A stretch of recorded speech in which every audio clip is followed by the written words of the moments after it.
s'assure que l'enfant se maintient à l'école, continue sa scolarité.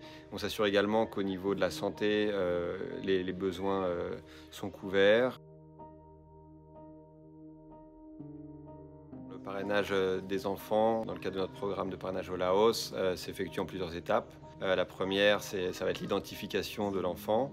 L'identification, elle peut être faite par n'importe qui, en fait, n'importe quel acteur. Ici, donc à Luang Prabang ou à Vientiane, l'identification se fait principalement via les chefs de village, via les écoles partenaires, donc que ce soit les enseignants ou le directeur d'école. Et puis ensuite, ça peut être par les familles des enfants qu'on parraine elles-mêmes, qui peuvent nous signaler des voisins ou des enfants dans la communauté. Donc ça, c'est la première étape, l'identification. Ensuite, on a la sélection. Donc il va y avoir nos travailleurs sociaux qui vont rendre visite à l'enfant et sa famille, si possible accompagné justement de la personne qui aura identifié l'enfant. Donc ça peut être le chef de village, l'enseignant. Il y a toute une évaluation qui est faite selon des critères qu'on a dressés en interne, donc au sein de notre organisation, qui vont permettre d'évaluer différents volets, au niveau économique, l'éducation de l'enfant, au niveau santé, et puis les perspectives, la faisabilité aussi d'accompagner l'enfant. Le parrainage, c'est sur le long terme.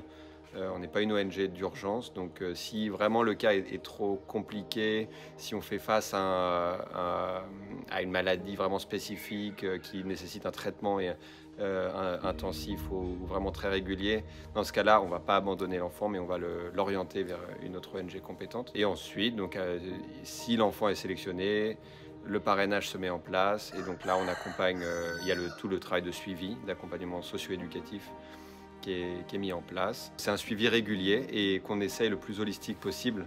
On s'assure que l'enfant se maintient à l'école, continue sa scolarité. On s'assure également qu'au niveau de la santé, les besoins sont couverts. Au niveau de la famille, s'il y a des besoins spécifiques, le parrainage donc, concerne l'enfant parrainé, le filleul, mais également va pouvoir permettre de suivre la situation de ses frères et sœurs. Donc s'il y a des besoins spécifiques dans la famille, on essaiera d'évaluer vraiment nos capacités à intervenir. Et encore une fois, si on n'est pas en mesure d'intervenir, on oriente vers un autre acteur local.